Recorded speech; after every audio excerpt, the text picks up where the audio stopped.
Hello बच्चों, कैसे हो आप लोग? बढ़िया। उम्मीद है आप सभी अच्छे होंगे और परीक्षा की तैयारी में लगे होंगे। तो बच्चों, अ, आज मैं लेकर आ गया हूं फिर से एक नया वीडियो आपके सामने। आप देख सकते हो यहाँ पर टॉपिक लिखा हुआ है conservation of plants and animals. ये क्लास 8 का एक बहुत ही इम्पॉर्टेंट चैप्टर है।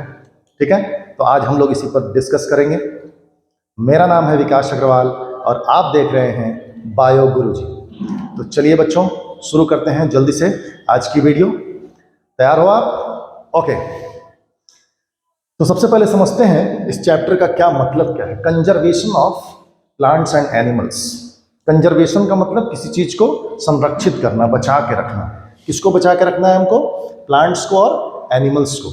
ठीक है, क्योंकि ये हमारे लिए क्या है, बहुत ही इंपॉर्टेंट है। प्लांट्स जो भी, जितने भी प्लांट्स हैं इस धरती पर, अगर वो नहीं होंगे तो हमारा जीवन संभव नहीं है। जितने भी जीव हैं वो सब किसी न किसी रूप में प्लांट्स के ऊपर डिपेंड होते हैं। ठीक है, चाहे फूड हो, चाहे ऑक्सीजन हो, चाहे शेल्टर हो, जो घर हम बनाते हैं वो सब कहीं ना कहीं वो प्लांट से ही आते हैं, वो रिसोर्सेज जो भी हैं। तो इनका किस प्रकार से संरक्षण किया जाए, इसका क्या मतलब क्या होता है, ये सारी बातें हम लोग डिस्कस करते हैं। तो सबसे पहले हम लोग ये जानते हैं कि कंजर्वेशन का मतलब क्या होता है। What is the meaning of conservation?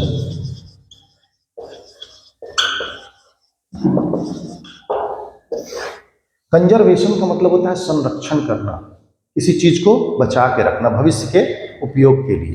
ठीक है, तो यह इसका शाब्दिक जो अर्थ है वह है जुडिशियस यूज और wise use of our natural resources is known as conservation. ठीक है, जुडिशियस मतलब समझदारी पूर्वक, ठीक है, चालाकी से जब हम इस्तेमाल करते हैं अपने नेचुरल रिसोर्सेज जो भी हैं प्लांट्स और एनिमल्स का, उनको हम लोग बोलते हैं कंजर्वेशन। ठीक है बच्चों, तो सबसे पहले हम लोग बात करते हैं आज फॉरेस्ट के बारे में। ठीक है,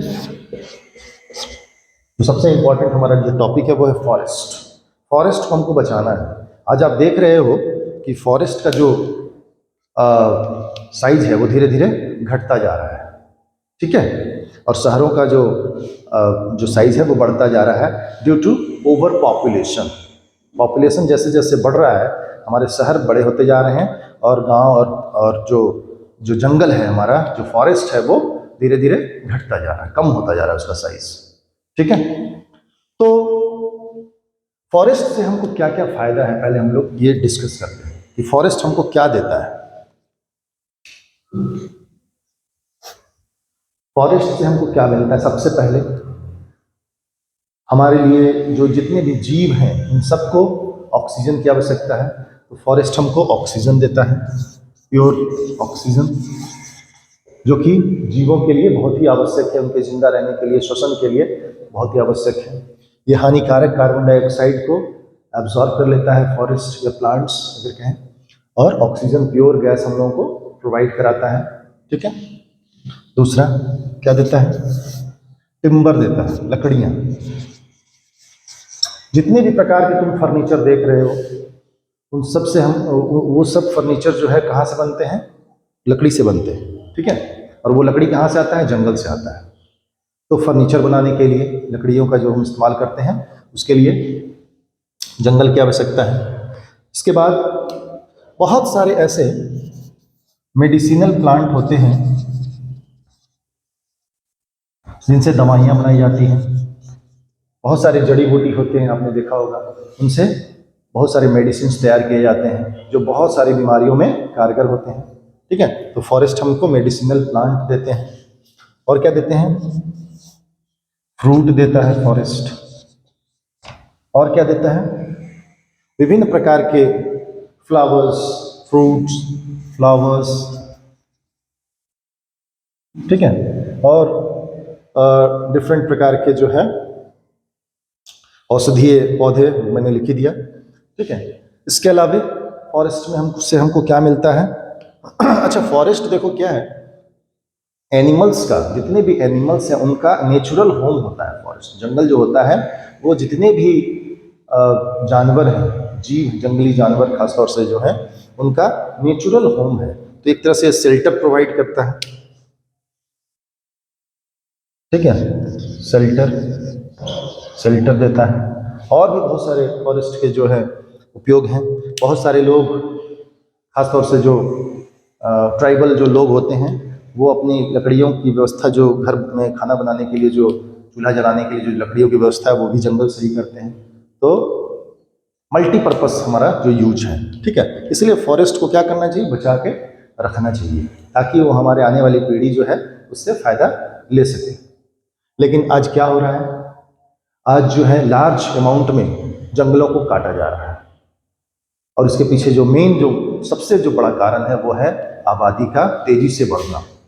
आप सभी जानते हैं कि भारत आबादी की दृष्टि से दुनिया का दूसरा सबसे बड़ा देश है। पहला जो सबसे बड़ा देश है वो है चाइना, और दूसरा सबसे बड़ा देश है इंडिया आबादी की दृष्टि से। अभी भारत की आबादी लगभग 140 करोड़ है। तो इतनी बड़ी आबादी को रहने के लिए और उनके सुख सुविधा की पूर्ति करने के लिए बहुत सारे संसाधनों की आवश्यकता है, ठीक है। बहुत सारे हॉस्पिटल्स की आवश्यकता है, बहुत सारे स्कूल कॉलेज की आवश्यकता है। इसलिए जंगलों को काटा जाता है, रोड बनाया जाता है, ठीक है, डैम्स बनाए जाते हैं, ब्रिजेस बनाए जाते हैं। तो ये सब जंगलों को काट काट कर और तैयार किया जाता है, ताकि लोगों को ज़्यादा से ज़्यादा सुविधा मिल सके। तरक्की के नाम पर हम लोग यही तो कर रहे हैं आज, ठीक है। जंगलों को काट के धीरे धीरे खत्म करते जा रहे हैं। अगर हम देखा जाए तो आज़ादी के समय 1947 में लगभग 70% जो था जमीन, उस पे फॉरेस्ट था, और 30% पे घर थे, बिल्डिंग्स थी, ठीक है। आज ठीक इसका उल्टा हो गया है। आज लगभग 30% पे फॉरेस्ट बचा है, या उससे भी कम। 30 मैंने ज़्यादा बोल दिया, लगभग 26-27% जो है ज़मीन जो है उस पर फॉरेस्ट है। पूरे देश की मैं बात कर रहा हूँ, पूरे भारत की बात कर रहा हूँ, इंडिया की बात कर रहा हूँ। और बाकी लगभग 76-77% जो है ज़मीन में बिल्डिंगें खड़ी हैं, मल्टीप्लेक्स खड़े हैं, मॉल्स खड़े हैं। आप देखा होगा मॉल कल्चर शुरू हो गया, ठीक है। तो जो हमारा अगला टॉपिक है डिफॉरेस्टेशन, आइए उसको देखते हैं हम लोग।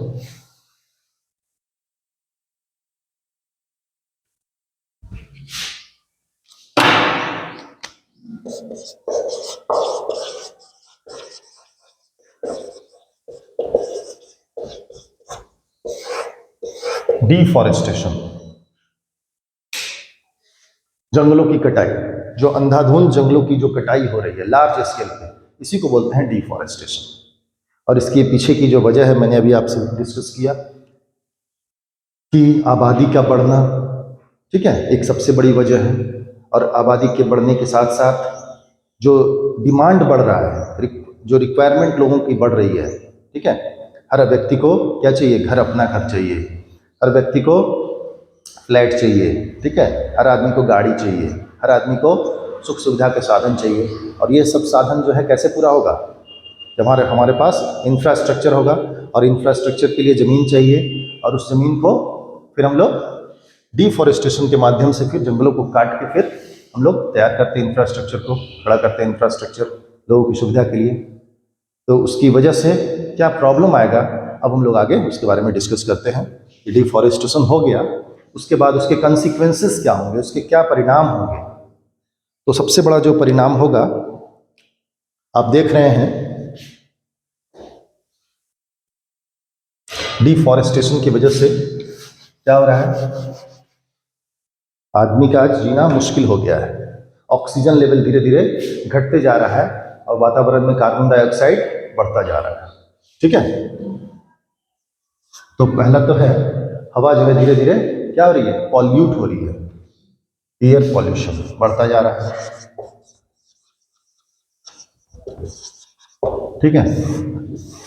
हवा में दूषित जो गैसेज हैं, carbon dioxide, carbon monoxide, sulphur dioxide, इसको तो एब्जॉर्ब प्लांट्स ही करते हैं, और प्लांट्स ही नहीं रहेंगे तो ये फिर वातावरण में रहेगा और वो हमारे और आपके बीमार होने का कारण बनेगा। तो एयर पॉल्यूशन बढ़ता जा रहा है, इंक्रीज होता जा रहा है। और क्या हो रहा है, आपने देखा होगा बारिश अब बहुत कम हो गई है पहले की अपेक्षा, धीरे धीरे लेस रेनफॉल हो रहा है। ठीक है, पहले जितना बारिश होता था उतना नहीं हो पा रहा है, क्योंकि जो बारिश कराने का जो मेन काम है वो प्लांट्स ही करते हैं। ठीक है, प्लांट्स ही बादलों को अट्रैक्ट करते हैं, प्लांट्स ही जो है बारिश करवाने का काम करते हैं। प्लांट्स कम हो जाएंगे तो बारिश ऑब्वियसली नहीं होगी, और बारिश नहीं होगी तो हमारा फसल ठीक से नहीं हो पाएगा। ठीक है, और पानी का संकट हो जाएगा, जल संकट हो जाएगा। ठीक है, अनइवन वाटरफॉल होगा, रेनफॉल होगा। जहाँ जंगल होंगे उधर बारिश होगी, और जहाँ जंगल नहीं होंगे वहाँ बारिश कम होगी। आपने देखा होगा अलग अलग देश के अलग अलग हिस्सों में बारिश खूब होती है और कहीं कहीं एकदम सूखा पड़ जाता है। तो इसलिए क्या करना पड़ेगा हमको, पेड़ पौधे लगाने पड़ेंगे। आगे फिर हम लोग डिस्कस करेंगे उसके बारे में भी। और क्या होगा, डिफॉरेस्टेशन की वजह से क्या होगा, क्लाइमेटिक चेंज होगा।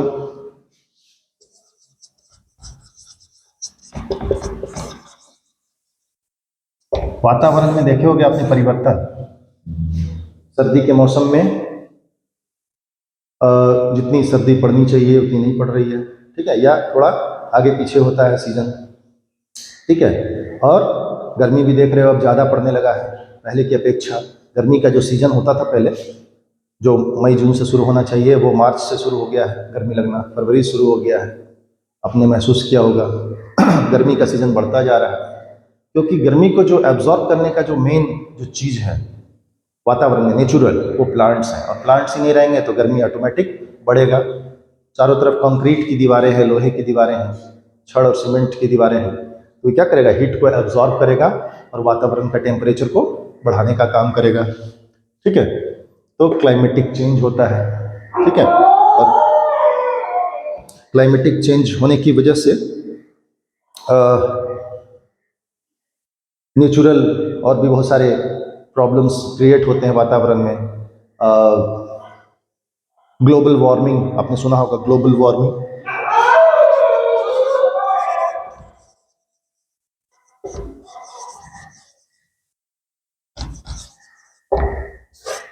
ग्लोबल वार्मिंग भी एक इसका जो है इम्पॉर्टेंट कंसिक्वेंस है। Due to deforestation global warming होता है। पूरा ग्लोब हमारा, पूरा धरती जो है वो धीरे धीरे हीटअप होते जा रहा है, गर्म होते जा रहा है।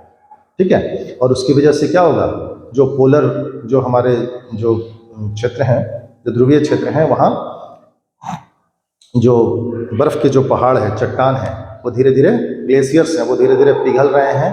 ठीक है, और समुद्र का लेवल जो है पानी का बढ़ता जा रहा है, और समुद्र के आसपास के इलाके डूबते जा रहे हैं। ठीक है, तो बहुत सारे इसके कंसिक्वेंसेज हो सकते हैं, लेकिन हम लोग शॉर्ट में फिलहाल इतना ही डिस्कस करते हैं। इसके अलावा हाँ, तो मेन चीज़ हम लोग को इसमें ये ध्यान रखना है कि अब क्या करना है हम लोग को, इसको ठीक करने के लिए, इसको ठीक इसका उल्टा कर देंगे। डिफॉरेस्टेशन को अगर हम उल्टा कर देंगे एफॉरेस्टेशन, प्लांट लगाएंगे ज़्यादा से ज़्यादा, अगर प्लांट लगाएंगे तो क्या होगा, ये समस्या धीरे धीरे खत्म हो जाएगी। डिफॉरेस्टेशन को हम लोग अगर इस स्थिति को सुधारना है तो क्या करना होगा, डिफॉरेस्टेशन को कम करके एफॉरेस्टेशन,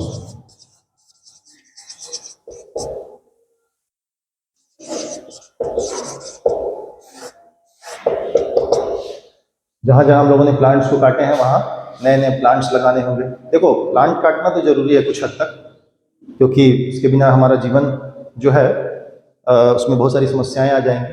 तो नए प्लांट्स अगर हम लगाते रहें बीच बीच में, ठीक है, वन महोत्सव करके, अपने जन्मदिन के अवसर पे और डिफरेंट ओकेजन्स पे नए नए अगर प्लांट्स भी हम लगाते रहें तो क्या होगा, धीरे धीरे फिर हरियाली बढ़नी शुरू हो जाएगी। और आपने देखा होगा कि पिछले कुछ दिनों में लोगों में जागरूकता भी आई है, लोग इस कोरोना महामारी के बाद कुछ अवेयर भी हुए हैं। ठीक है, और लोग पेड़ पौधे लगाना भी अब शुरू कर रहे हैं, धीरे धीरे अवेयरनेस आ रही है लोगों में। तो ऐसा नहीं कह सकते कि लोग जागरूक नहीं हैं, लोग जागरूक हैं, लेकिन अभी और जागरूक होने की आवश्यकता है। इसलिए ये चैप्टर आप लोग को पढ़ाया भी जा रहा है ताकि आप लोग भी अवेयर हों और प्लांट्स लगाएं।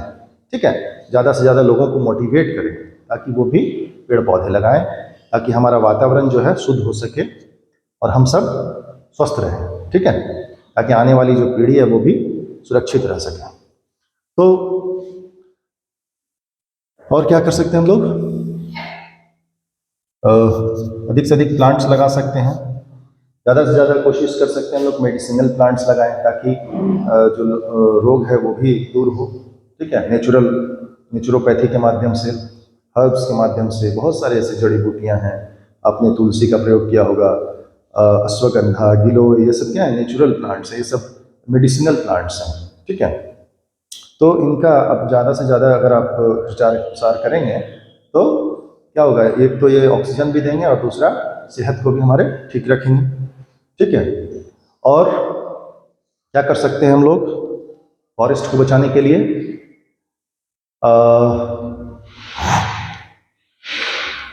ओवर ग्रेजिंग, एक टर्म है ओवर ग्रेजिंग।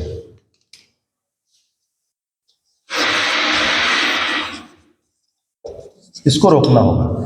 अपने पशुओं को लोग छोड़ देते हैं जंगलों में और वो क्या करते हैं? ज़्यादा से ज़्यादा जो है जंगल को ख़त्म कर देते हैं। तो ओवर ग्रेजिंग को रोकना होगा, इससे भी हमारे जंगल जो है प्रोटेक्ट होंगे, ठीक है। और अधिक से अधिक पेड़ लगाएं और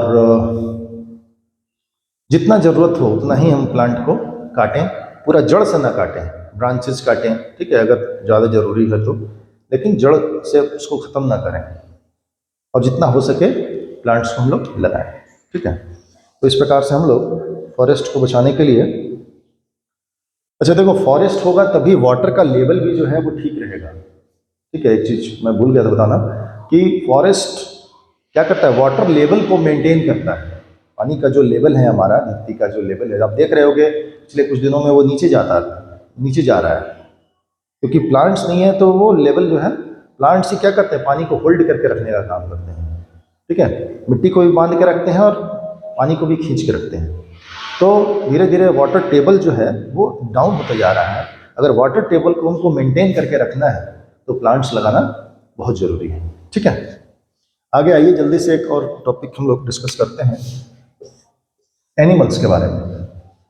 देखो, सरकार ने बहुत सारे कानून बना के 1972 में वाइल्ड लाइफ प्रोटेक्शन एक्ट बनाया था सरकार ने, और भी बहुत सारे समय समय पर प्रोजेक्ट लाती है सरकार, टाइगर रिजर्व प्रोजेक्ट, टाइगर को बचाने के लिए। तो जंगली जीवों को बचाने के लिए सरकार जो है, गवर्नमेंट जो है, अलग अलग प्रकार से, अलग अलग तरीके से कोशिश करती रहती है, ठीक है। सरकार ने बहुत सारे ऐसे एरियाज़ हैं, जंगल के एरियाज़ हैं, उनको रिजर्व घोषित किया है, प्रोटेक्टेड एरिया घोषित किया है। वहाँ पर आप हंटिंग नहीं कर सकते, वहाँ पर आप हंटिंग तो ऐसे भी नहीं करना चाहिए, मतलब उस पर्टिकुलर एरिया में अगर आप पकड़े जाते हैं लकड़ी काटते हुए, जंगल काटते हुए, तो वहाँ पर कड़ी सजा देने का प्रावधान है, ठीक है। तो सरकार ने जंगल, कुछ विशेष प्रकार के जंगल जहाँ पर वन्य जीव जो हैं वो पाए जाते हैं, उनको 3 भागों में डिवाइड किया है।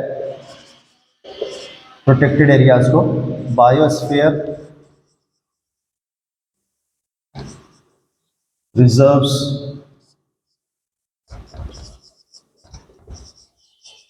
National park, wild life sanctuaries, ठीक है। ये तीनों एक्चुअली एक पर्टिकुलर एरिया है, एक एरिया है, जंगल का एक एरिया है जिसको प्रोटेक्टेड एरिया कहा जाता है, ठीक है। सबसे बड़ा इसमें जो होता है बायोस्फीयर रिजर्व्स होता है, नेशनल पार्क और वाइल्ड लाइफ सेंचुरी इससे छोटा होता है। एरिया वाइज इसको डिवाइड किया है। Biosphere reserve is the largest area where animals are protected, ठीक है। बहुत सारे ऐसे वन्य जीव अधिकारी होते हैं जो इनका ये जिम्मेदारी होती है कि उस पर्टिकुलर एरिया को संरक्षित करके रखना। वहाँ पर आप हंटिंग नहीं कर सकते, वहाँ पर आप प्लांट्स को डिस्ट्रॉय नहीं कर सकते, काट नहीं सकते, ठीक है। तो इस प्रकार से सरकार अलग अलग समय पे अलग अलग कानून के माध्यम से भी प्रोटेक्शन का काम करती है। वैसे तो हम सभी को चाहिए कि हम प्रोटेक्ट करके रखें। आपको मालूम होगा कि पूरे इंडिया में लगभग 2.5 1000 के आसपास, 2600 के आसपास जो है वो टाइगर बचे हुए हैं। ठीक है, बहुत लिमिटेड मात्रा में बचा हुआ है।